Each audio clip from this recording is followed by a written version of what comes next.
Here we are. We're live. I'm on my phone today trying to get a bit of peace and quiet in the bedroom away from my kids that I've got to look after at the same time as I'm doing this. And it seems I'm not able to see if we can fix this.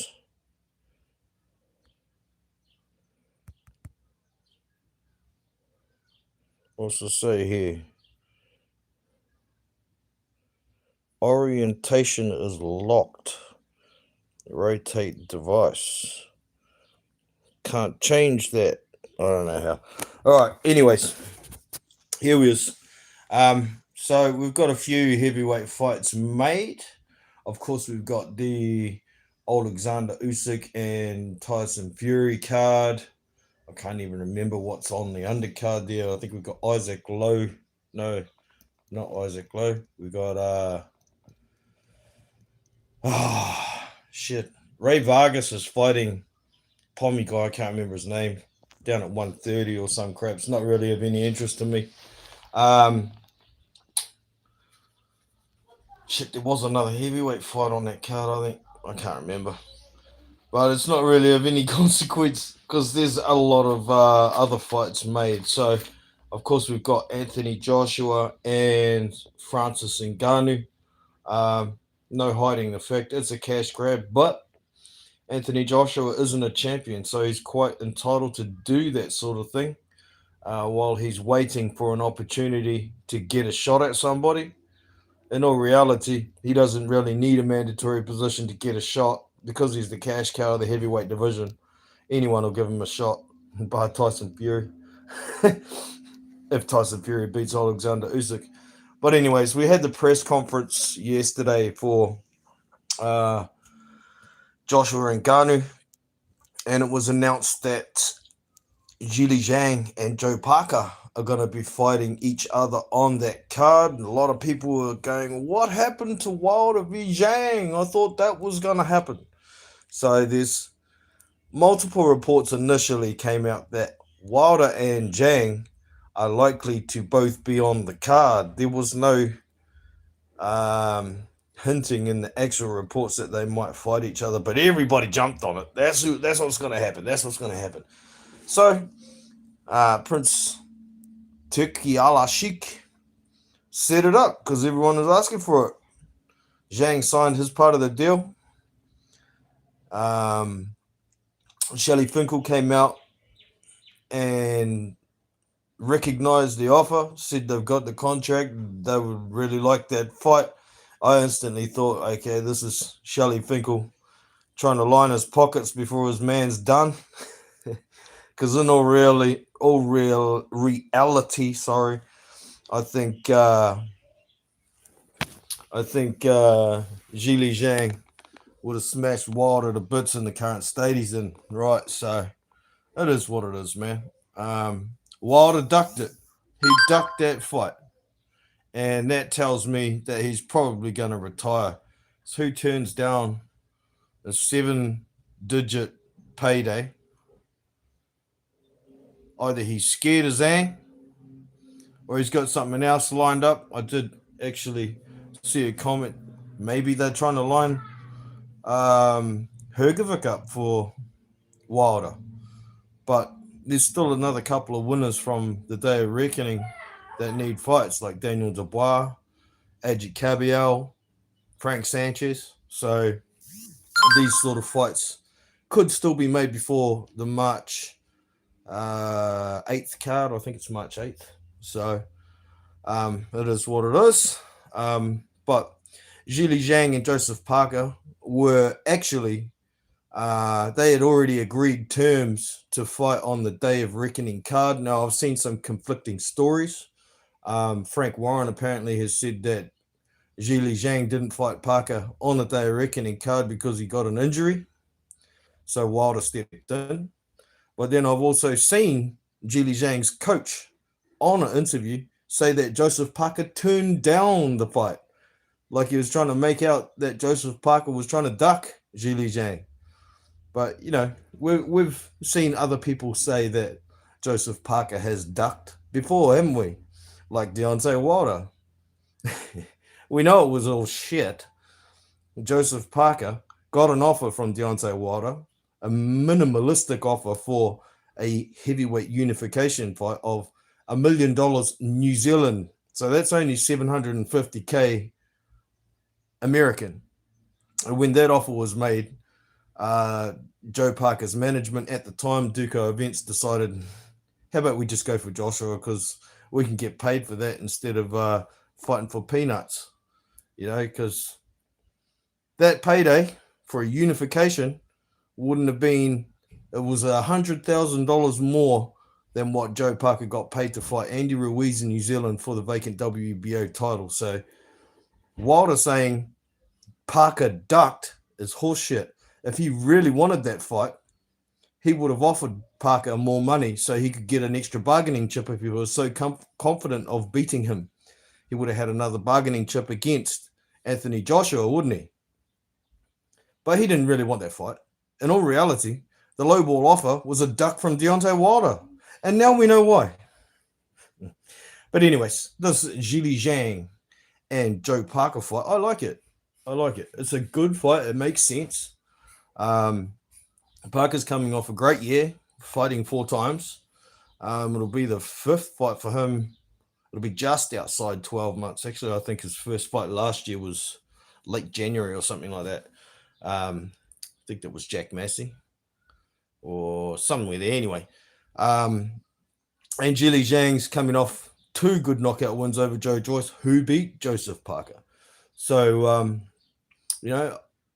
it's a very interesting fight. And the saying, styles make fights and triangle theories don't always work, really is poignant with these 3 fighters being Joe Joyce, Zhilei Zhang, and Joe Parker. None of them are anything alike. So it's potential for a triangle theory to be proven wrong here. However, I've got my doubts.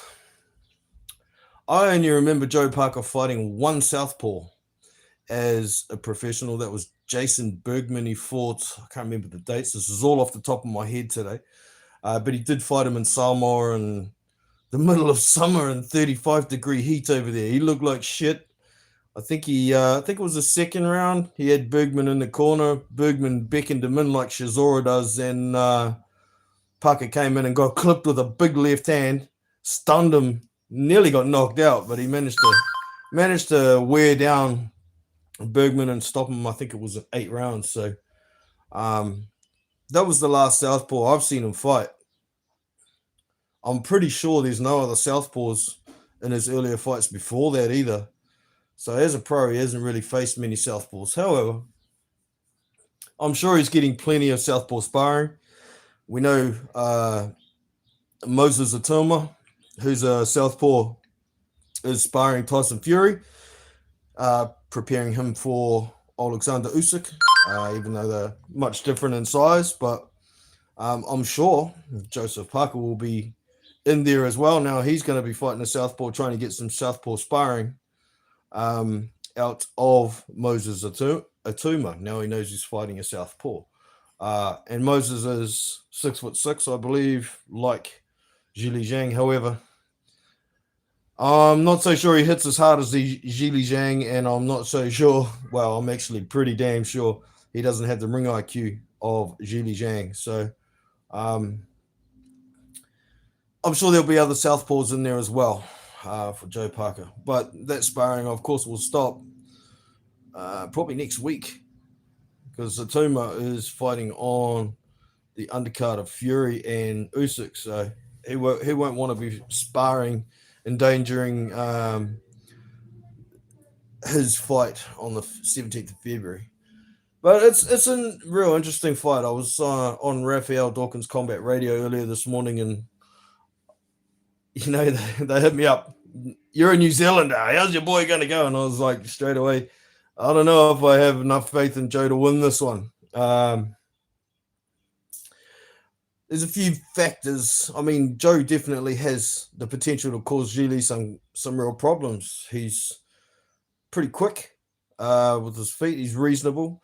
If he's under 245 or yeah, 245 or under, Joe can move better. Down at the 240 mark, he moves a much better footwork, but the speed of foot and speed of hand and the elusiveness could really cause some big problems for Zhili Zhang. I don't think Zhili Zhang has the quickest feet. He actually has pretty decent footwork, but that doesn't mean quick feet, right? Um, so yeah, I think if Joe can get out of the first three without getting too much damage, then start trying to win a round or two after that. If he can get past six, I can see him winning the second half if he's in decent shape.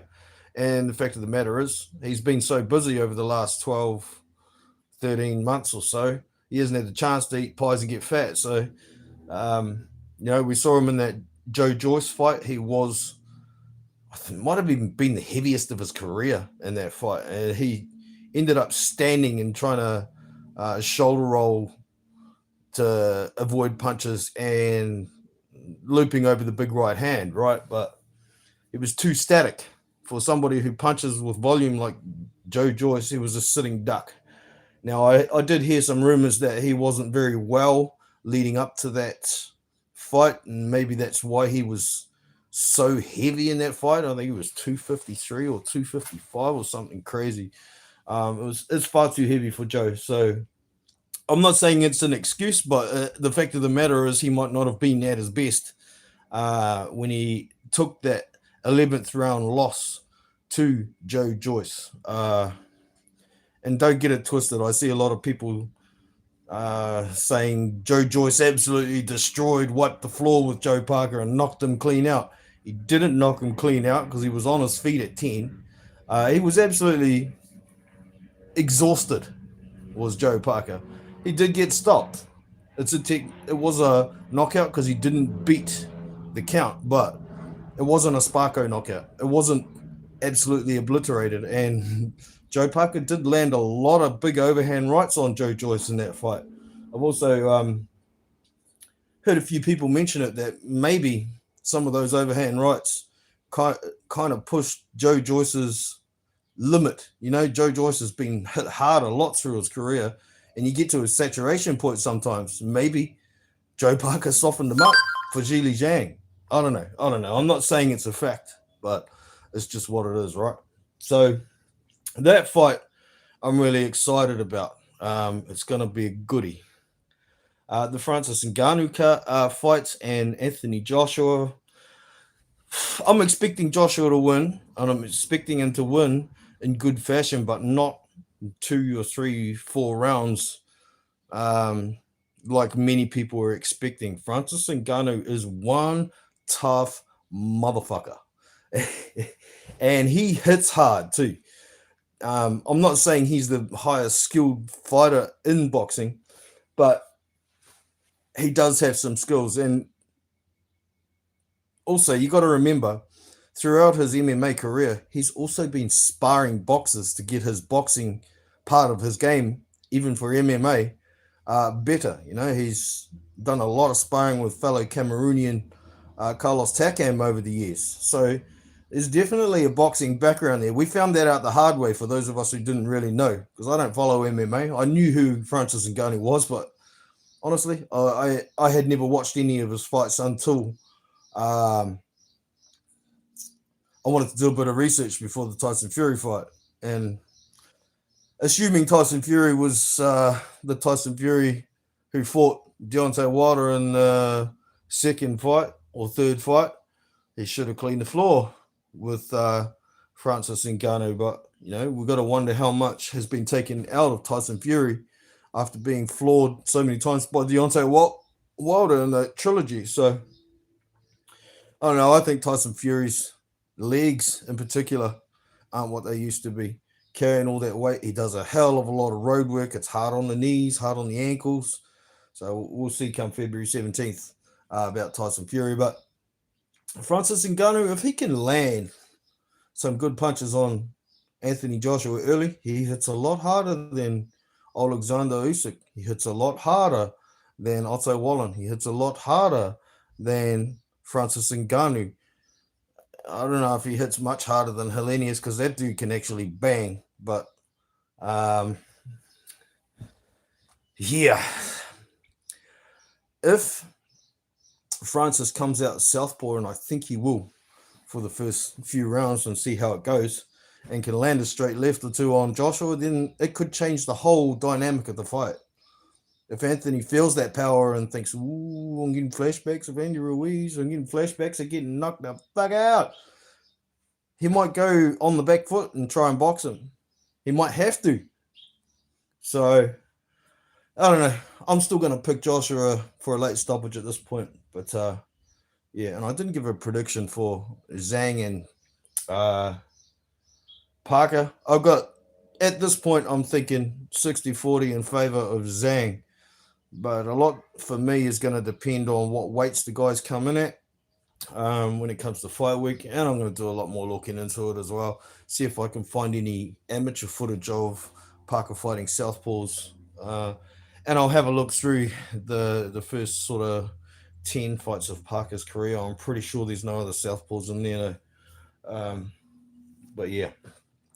So a couple of other fights that have been ordered. One ridiculous one. Manuel Char, the WBA regular bullshit title. He's been ordered to fight. No, he hasn't been ordered to.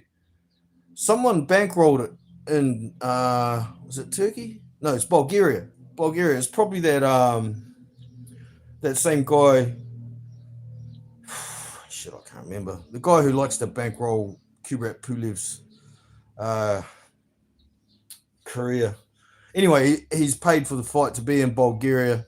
Old ass Pulev is going to take that bullshit title off Manuel Char in Bulgaria. I think that's in late March.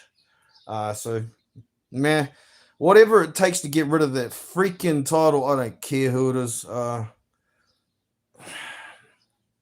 If Kubrat Pulev gets hold of that WBA regular title, though, I wouldn't be surprised to see him try and hold it hostage, if you know what I mean. The WBA mandatory is going to be last in line because that was the last one fought for, being Daniel Dubois.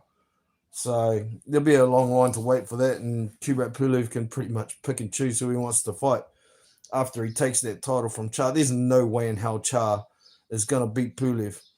Man, Manuel Char could barely beat himself into pleasure. You know what I mean? So, I don't know.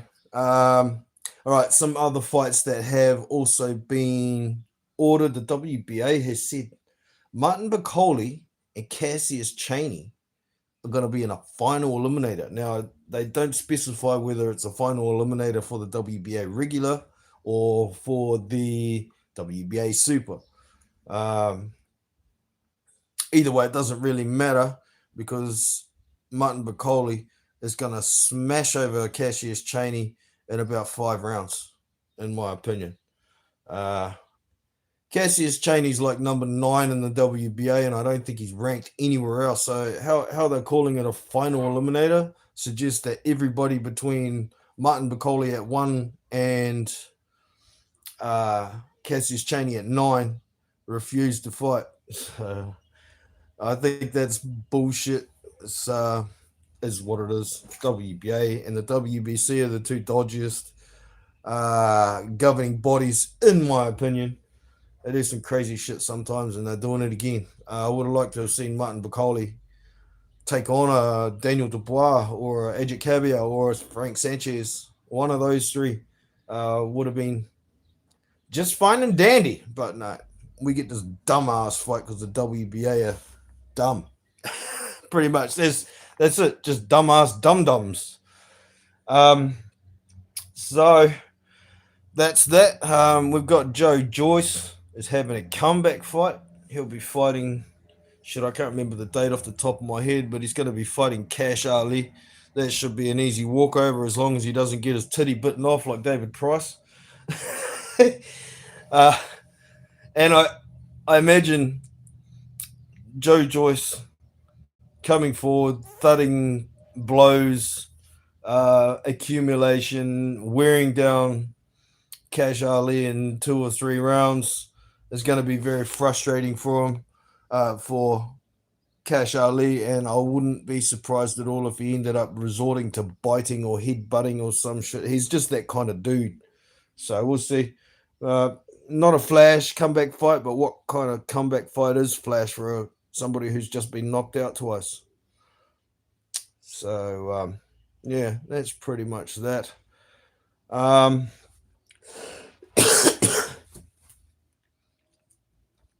I'm just trying to think off the top of my head. That might be pretty close to what's going on at the moment. Yeah, still waiting for some news for those other winners from the Day of Reckoning. I want to see Cabiel and Dubois definitely in action. Sanchez, he needs to find a way to get a decent opponent. I mean, he's not the guy that is very popular. You know, many are calling him the new boogeyman, but I'm not convinced of that myself. He's got that good win over FA Jugba, and now he's got that win over Junior Farr, who is well outside the top 20 for me after getting sparkoed by Lucas Brown. So the WBC have brought out their new rankings, and Frank Sanchez is at number 2. So it used to be Wilder at number 1, and then Joshua at number 2, Sanchez at 3. I can't even remember who else. I think Parker was down at like 9 or something, or 6 or somewhere down there. Anyway, Parker beats the number 1 rated guy, and then he gets put in at number 3, and Sanchez stays above him. Explain that, Mauricio Solomon. How the fuck does that work? Because that's bullshit. And then I believe underneath Parker, they've got Daniel Dubois. No. They've got someone else there. I can't remember who it was. Shit, they've got someone else there, and then they've got Dubois and Anderson. No, it's Dubois. It's Anderson and someone else. Then Dubois. I'm like, well, why is Anderson above Dubois?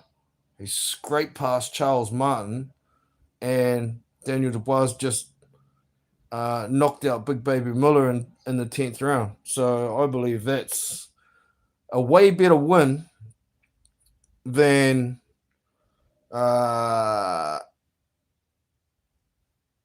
Anderson's best win being Charles Martin. So, I don't know. Some might argue that George Arias is his best win because he was unbeaten, but that's horseshit. Just because he was unbeaten doesn't mean he's the best win. Hell to the no. Hell to the no. So, WBC has got some really fucked up rankings again.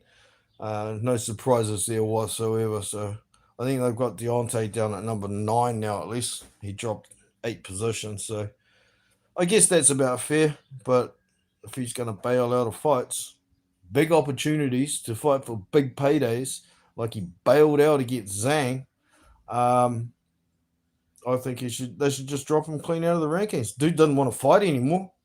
He certainly doesn't want to fight the best fighters. So, yeah, I think it's over for Wilder.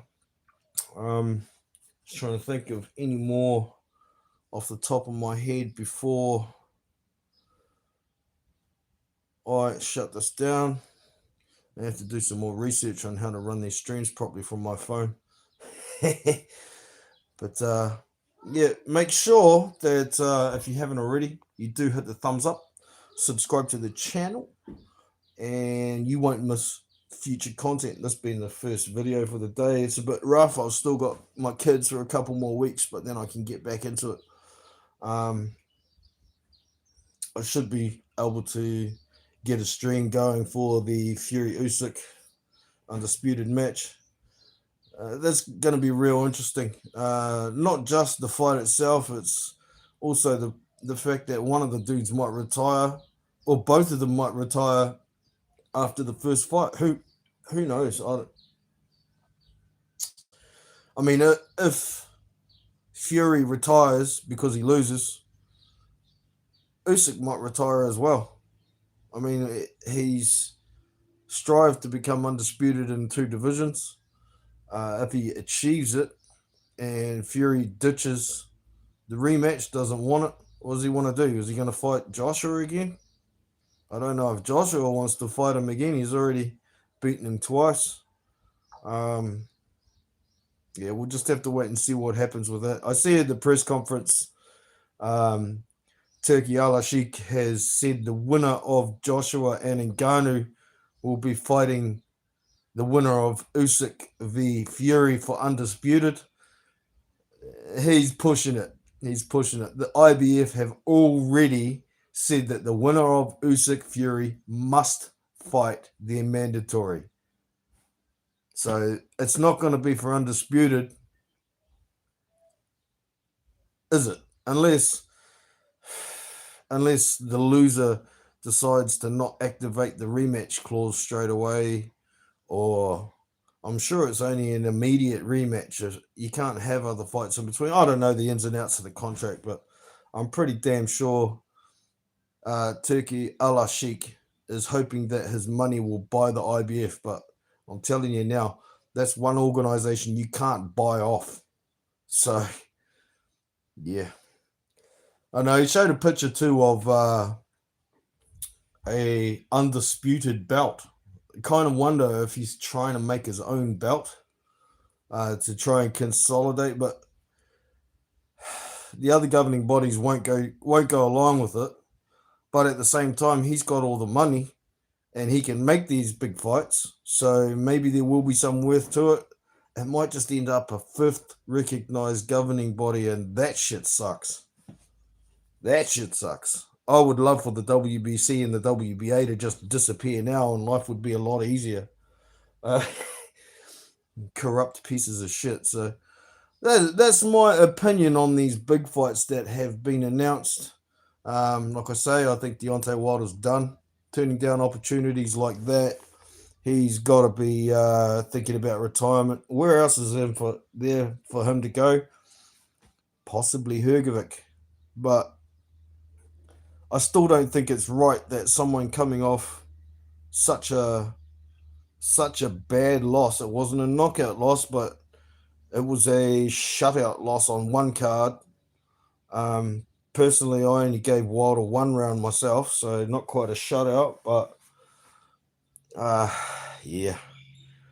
Someone coming off a loss like that should not be getting opportunities for mandatory positions, or he shouldn't have been getting that shot at the WBO interim title against Zhang in the first place.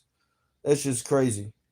I mean, to me, Wilder has always had a good right hand, right? But that's all he's had. And once he comes up against actual skilled boxers, he can't cope.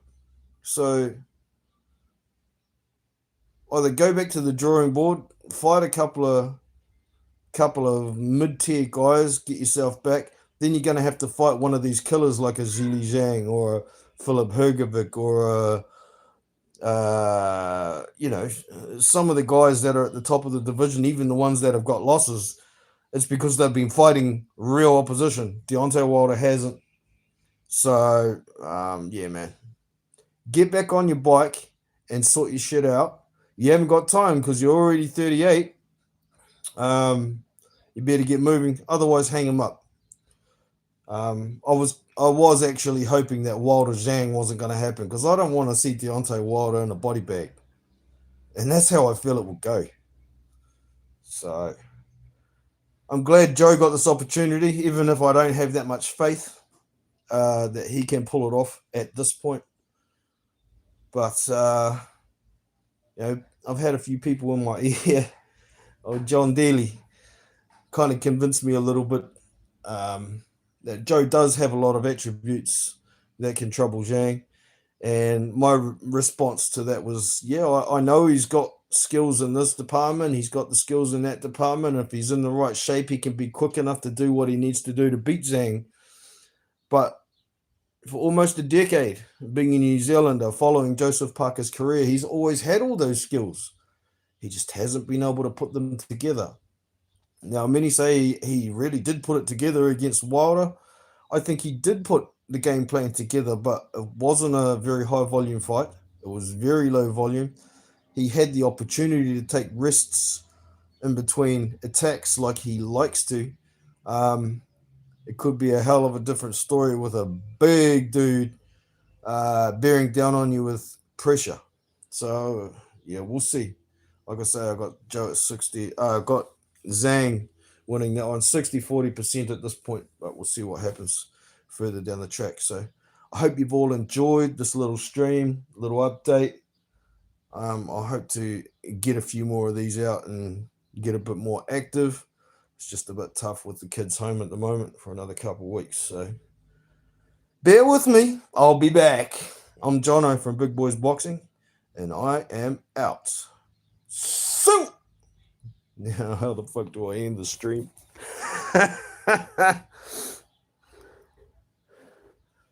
Is it that button? No. How the fuck do I end it? Well, now I've got other shit on the screen that's covering it. What's the X do? Nope. Huh. What a mission. If I click the live, does it disappear? Oh, there's a chat. Hey, Steven in the house. Oh, Marla, good to see you, bro. That's how you get the chat. Now, how do I get out of the stream? X. Nope. Oh, what an amateur. I never stream from my phone. This is why, see. Where's the button, man? Show me the button. There's likes. Look, if I push that live thing, nothing comes up. God dang. Oh, what are these down the bottom here?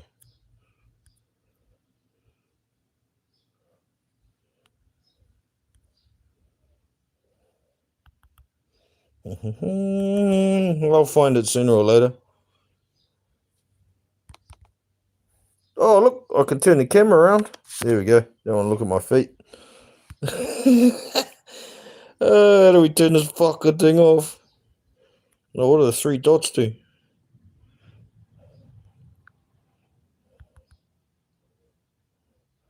Mute.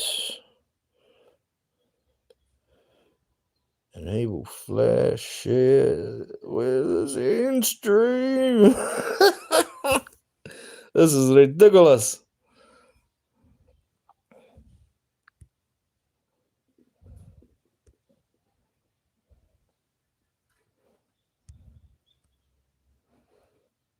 For fucking real?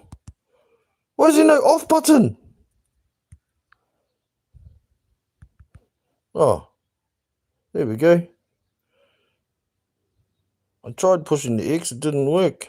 But here we go. Are you sure that you want to stop streaming? Yeah, there we go. All right, team, we got it. Catch you all later. Hope you all stay safe. Remember the thumbs up. Remember subscribe. And we'll see you next time on Big Boys Boxing. See you.